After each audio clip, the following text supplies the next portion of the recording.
Hello dear students, नमस्कार। प्रारंभ class के यूट्यूब चैनल में आपका बहुत बहुत स्वागत है। हमारे साथ फटाफट लाइव जुड़िए। मौसम बहुत सुहाना है, सुबह का समय है, फटाफट हमारे साथ जुड़िए।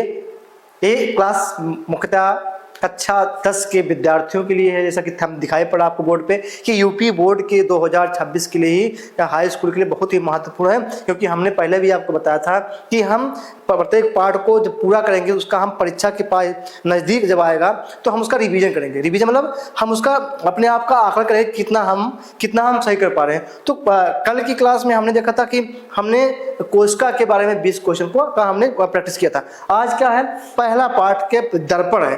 दर्पण से 20 क्वेश्चन, महत्वपूर्ण 20 क्वेश्चन को लिया गया है। उसी 20 क्वेश्चनों को हम लोग जो है इसका क्या प्रैक्टिस करेंगे। आप लोग बैठिए हमारे साथ, लिंक को शेयर करिए और देखते रहिए कि कितना 20-25 क्वेश्चनों में से कितने क्वेश्चन हमारे सही हो रहे हैं।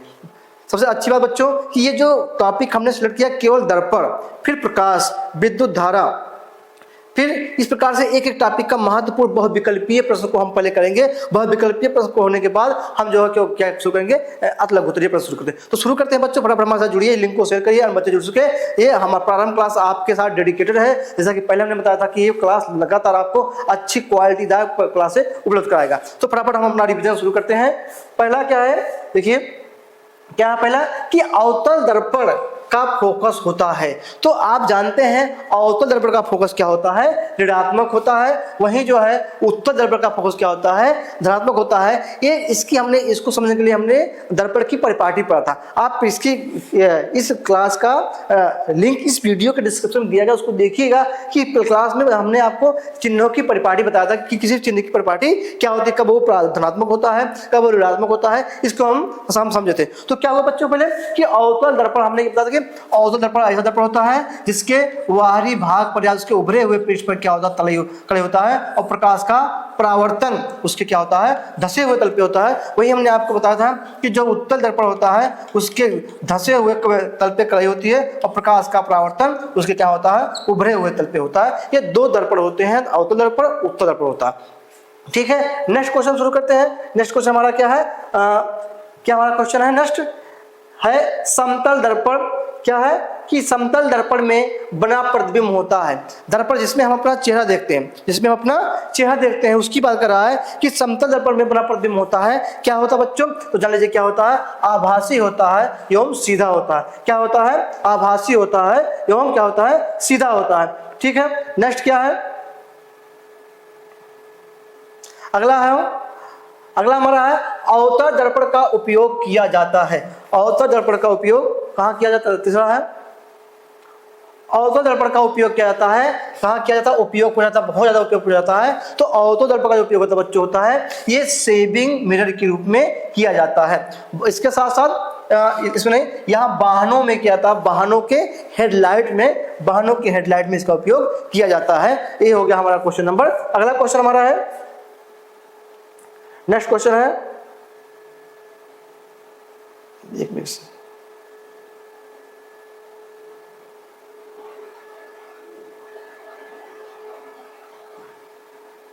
क्या है, इसको देखिएगा कि उत्तल दर्पण में किस प्रकार का,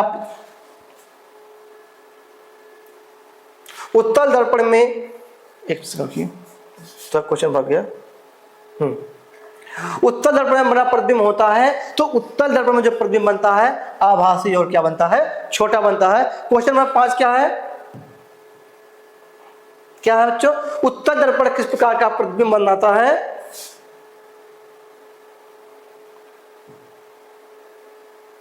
तो उत्तल दर्पण ये बनाता है वास्तविक एवं उल्टा प्रतिबिंब बनाता है। क्या बनाता है, वास्तविक एवं उल्टा प्रतिबिंब बनाता है। थोड़ा सेटिंग में दिक्कत हो गई है इसलिए थोड़ा सा स्लाइड अपने आप भाग जा रही है, तो कोई बात नहीं। क्या होता है, इसके बाद अगला क्वेश्चन बच्चों है कि प्रश्न नंबर 7 क्या है कि अवतल दर्पण को क्या कहते हैं। देखो अवतल दर्पण को हम यह है अपसारी दर्पण कहते हैं, उसी प्रकार उत्तल दर्पण को हम अभिसारी कहते हैं। इस प्रकार जब हम लेंस में पढ़ते हैं तो उत्तल लेंस को अभिसारी लेंस कहते हैं और अवतल लेंस को हम अपसारी लेंस कहते हैं। क्यों होता है कि अवतल दर्पण जो होता है एक किरणों को क्या करता है, फैला देता है, और उत्तल दर्पण क्या करता है, किरणों को क्या करता है, एक बिंदु के रूप में कर देता है। इस प्रकार के क्वेश्चन को हम जब अपसारिक किरणपुंज और अभिसारिक किरणपुंज के बारे में पढ़े थे तो हम पढ़े थे। अगला क्वेश्चन क्या है, नेक्स्ट क्वेश्चन बच्चों है क्या नेक्स्ट क्वेश्चन, क्वेश्चन नंबर 8 है, क्या है, समतल दर्पण में बड़ा प्रतिबिंब होता है तो समतल दर्पण में बड़ा प्रतिबिंब क्या होता है, क्या होता है, वास्तविक बनता है। क्या बनता है, वास्तविक बनता है। नेक्स्ट क्वेश्चन क्या हमारा है, नेक्स्ट क्वेश्चन हमारा बच्चों है, अगला है क्वेश्चन नंबर 7, क्या है कि दर्पण सूत्र होता है, क्या है, दर्पण सूत्र होता है। तो दर्पण का सूत्र क्या होता है, क्या होता है बच्चों, ऐसा भी लिखा जाता है 1/f बराबर 1/v प्लस 1/u होता है। इसके साथ ही इसमें कहाँ प्लस होता है, कहाँ निगेटिव होता है, जब हम क्या ना परिपाटी समझते हैं तो उसमें हम इसको पढ़ते हैं। नेक्स्ट क्वेश्चन हमारा क्या है, इसको देखते हैं हम लोग, क्या है, प्रश्न नंबर 9, क्या है, आर मीन्स क्या होता है बच्चों, त्रिज्या हुआ। आप लोग भी हल करते रहिएगा, त्रिज्या, एफ मीन्स क्या होता है, क्या होता है, फोकस दूरी। क्या होता है, फोकस दूरी में क्या संबंध है, फोकस दूरी में क्या संबंध है, हमारे त्रिज्या और फोकस दूरी में क्या संबंध है, ये क्वेश्चन है। तो क्या संबंध होता है समझिएगा इसको, तो ये होता है त्रिज्या, जो त्रिज्या होता है वो फोकस दूरी का दूना होता है। त्रिज्या फोकस दूरी का दूना होता है और फोकस दूरी त्रिज्या की क्या होती है, आधी होती है। अर्थात आर बराबर क्या होता है 2f, आर बराबर हमारी त्रिज्या बराबर 2 गुणे फोकस दूरी होती है। नेक्स्ट क्वेश्चन है, क्या है नेक्स्ट क्वेश्चन, हमारा नेक्स्ट क्वेश्चन है वास्तविक प्रतिबिंब प्राप्त किया जाता है। क्या है, वास्तविक प्रतिबिंब प्राप्त किया जाता है। तो कहाँ प्राप्त किया जाता है वास्तविक प्रतिबिंब, कहाँ, पर्दे पर। जो पर्दा होता है, जो पर्दा होता है उसी पे वास्तविक प्रतिबिंब प्राप्त किया जाता है। जिस प्रकार से हमारी आंख की रेटिना पे प्रतिबिंब प्राप्त किया जाता है, उसी प्रकार किसी भी पर्दे पर वास्तविक प्रतिबिंब क्या होता है, प्राप्त किया जाता है। नेक्स्ट क्वेश्चन क्या है, आगे चलते हैं। क्वेश्चन नंबर 10 क्या है कि उत्तल दर्पण की फोकस दूरी होती है। अब देखिए हमने कहा उत्तल दर्पण की क्या होती है, फोकस दूरी होती है। तो उत्तल दर्पण की फोकस दूरी क्या होती है, धनात्मक होती है। वही हमने बताया अवतल दर्पण की फोकस दूरी क्या होती है, ऋणात्मक होती है। अवतल दर्पण की फोकस दूरी बच्चों क्या होती है, ऋणात्मक होती है, और उत्तल दर्पण की फोकस दूरी क्या होती है, धनात्मक होती है। इसको आप समझ लीजिए। नेक्स्ट क्वेश्चन क्या है, क्या है, अवतल दर्पण में वस्तु फोकस पर रखने पर प्रतिबिंब बनता है। मतलब अवतल दर्पण में वस्तु को फोकस पे रखने पर प्रतिबिंब कहाँ बनता है, कहाँ बनता है, अनंत पे बनता है। कहाँ बनता है, कहाँ बनता है, अनंत पे बनता है।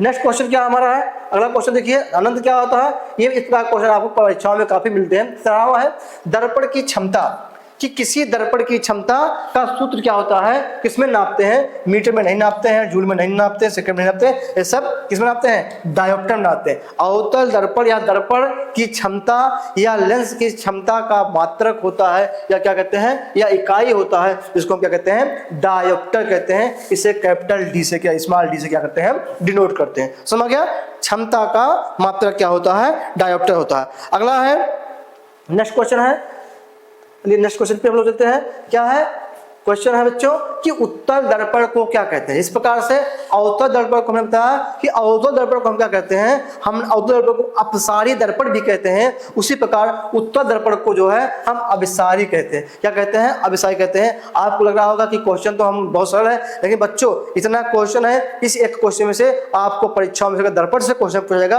आपको जरूर मिलेगा। साथ ही साथ ये यहाँ इतने हम विकल्पों का हम लोग जो है प्रैक्टिस कर लेंगे।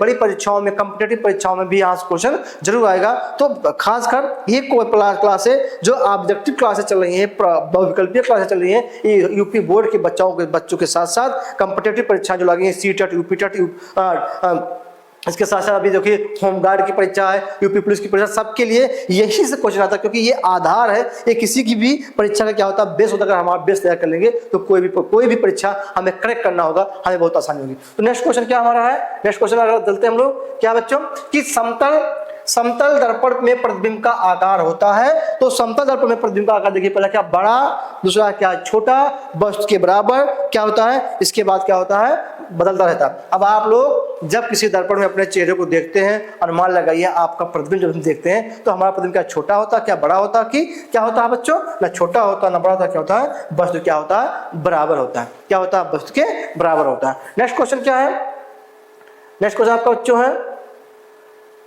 16, टार्च में किस दर्पण का प्रयोग होता है। बहुत बड़ा क्वेश्चन है, ये क्वेश्चन बहुत ज्यादा परीक्षाओं में पूछा था। टार्च में किस दर्पण का प्रयोग किया जाता है, तो अवतल दर्पण का प्रयोग। देखिए टार्च कुछ ऐसे होता है, यहीं पे बल्ब लगा होता है इसे, ठीक, ये टार्च। तो ये जो होता है बच्चों, ये क्या होता है, अवतल दर्पण होता है। क्या होता है, अवतल दर्पण होता है, क्योंकि क्या होती है, इसका जो प्रकाश का परावर्तन होता है उसके कहाँ होता है, धसे हुए तल से होता है। कहाँ से होता है, धसे हुए तल से होता है। तो अवतल दर्पण खासकर जो डॉक्टर लोग होते हैं, जो दांत के डॉक्टर होते हैं, दांत का इलाज करने के लिए, उनका कौन सा दर्पण होता है, तो यही जान लीजिए वो भी अवतल दर्पण ही होता है। तो वो भी अवतल दर्पण होता है। और टॉर्च में, गाड़ियों की हेडलाइट में क्या होता है, अवतल दर्पण का प्रयोग किया जाता है। और जो ट्रकों बसों के बगल जो शीशे लगे होते हैं, दर्पण लगे होते हैं, वो उत्तल दर्पण होता है। क्या होता है, वो उत्तल होता है। हेडलाइट में क्या होता है, अवतल दर्पण होता है। नेक्स्ट क्वेश्चन बच्चों, नेक्स्ट क्वेश्चन क्या है,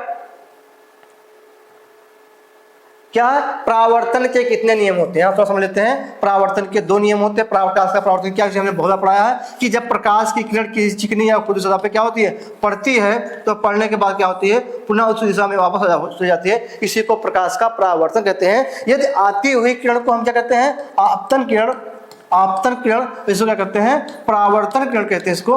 आपतन किरण और परावर्तन किरण में यदि एक अभिलंब में खींचा जाए, ये क्या हो गया, एक अभिलंब में खींचा जाए, तो ये दोनों 2 कोणों में क्या करता है, इसको बांट देता है। तो एक कोण बनता है, एक कोण बनता है। तो आपतन कोण, आपतन किरण और अभिलंब के बीच बना ये कोण जो क्या होता है, ये होता है बच्चों आपतन कोण होता है। क्या होता है, आपतन कोण होता है। और क्या होता है, ये होता है परावर्तन कोण होता है। क्या होता है, परावर्तन कोण होता है। और दोनों आपतन कोण, आपतन कोण, आपतन कोण बराबर क्या होता है, परावर्तन कोण होता है। इसमें दो नियम आता है। नियम क्या है, पहला नियम क्या होता है कि आपतन कोण, परावर्तन कोण तथा अभिलंब तीनों एक ही तल में क्या होते हैं, स्थित होते हैं। दूसरा नियम क्या है, आपतन कोण सदैव परावर्तन कोण के क्या होता है, बराबर होता है। यही बच्चों है आपका क्या पूछ रहा है कि प्रकाश परावर्तन के कितने नियम होते हैं, तो प्रकाश परावर्तन कितने नियम होते हैं, 2 नियम होते हैं। ये आपने समझा। अगला क्वेश्चन है, क्वेश्चन क्या है, आपतन कोण और परावर्तन कोण क्या होते हैं, तो असमान नहीं होते, दोगुने नहीं होते हैं। क्या होते हैं,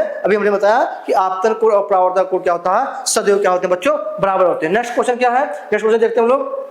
क्या नेक्स्ट क्वेश्चन है कि किस दर्पण में हमेशा काल्पनिक प्रतिबिंब बनता है। बताइए, अभी हमने आपको बताया कि दर्पण में हमेशा क्या होता है, काल्पनिक प्रतिबिंब बनता है। देखते हैं हम लोग क्या है कि अवतल ना उत्तल, ना उत्तल और समतल।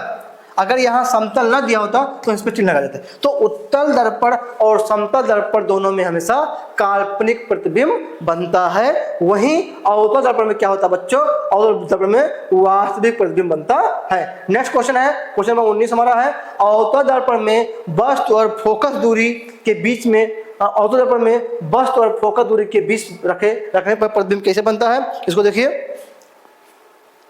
कैसे बनता है, काल्पनिक बनता है और क्या बनता है, बड़ा बनता है। क्या बनता है, काल्पनिक बनता है और बड़ा बनता है। नेक्स्ट क्वेश्चन क्या हमारा है, नेक्स्ट क्वेश्चन देखते हैं हम लोग। क्वेश्चन नंबर 20 पे आते हैं हम लोग। क्या है, आवर्धन का सूत्र, आवर्धन, इसका